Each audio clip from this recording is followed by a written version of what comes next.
Facebook's Aussie drama, a speech from Starmer, and a Mars rover. This is your TLDR News daily briefing for Thursday the 18th of February. In the first story today, we go to Australia to discuss the overnight removal of news from Facebook.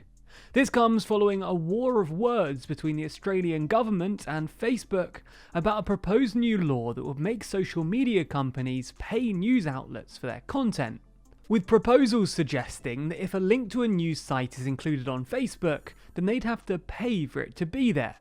Put simply, the Australian government is trying to level the playing field between social media giants who are raking in more and more advertising revenue and traditional media outlets who are seeing their advertising revenue share decline. In response to the proposed rule though, Facebook has decided to simply block news from appearing on the newsfeed, on both Facebook news feeds and on Instagram. However, this approach has been criticised for being more than slightly heavy-handed. This is because not only have they removed links to news outlets, but also government health and emergency pages, which have been used to help people throughout the pandemic. The Australian Prime Minister, Scott Morrison, was not happy about Facebook's decision, especially after Google appeared to accept the new rules. He stated that Facebook's actions to unfriend Australia today, cutting off essential information services and health and emergency services, were as arrogant as they were disappointing. He added that by contrast, Google had recently demonstrated good faith. The Premier of West Australia, Mark McGowan, went even further, accusing the company of behaving like a North Korean dictator. Strong criticism indeed. For the second story today, we come back to the UK to discuss this morning's speech from Keir Starmer. The speech was aimed at setting out some of the key policies for the Labour Party going forward, perhaps in an attempt to create a clearer party image, following accusations, both from the left and the right, that the leader of the opposition didn't have a clear enough brand of politics of his own. One of the main policy announcements he made in the speech was that of a British recovery bond.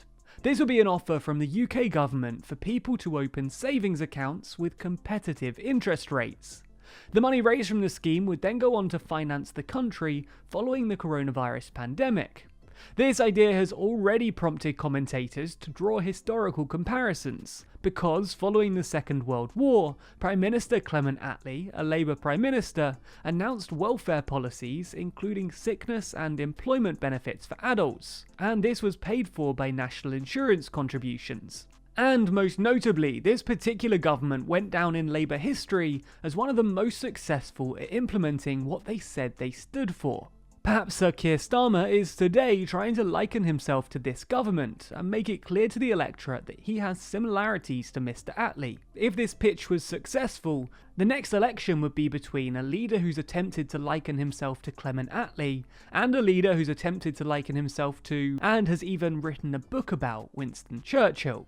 In the third story today, we move to Mars to discuss the latest rover landing. Tonight, the Perseverance rover is set to touch down on the surface of Mars, with the purpose of attempting to discover whether there's life on the planet. It's attempting to land on the Jezero crater, which it's believed could have once been a huge lake. Which is significant because if there was water, the chances of life previously existing on the planet increase hugely. However, for the rover to dig through the Martian dirt to discover what may once have existed, it first needs to actually land, and this is no mean feat. It's been claimed that almost 50% of the previous attempts to touch down on Mars have failed, according to NASA's Deputy Project Manager for Perseverance. If you want to see if they're successful this time around and want to check out the rover's touchdown, the 7 minutes of terror, which is the phrase used to describe the descent, is set to happen between 8:30 and 9 PM GMT,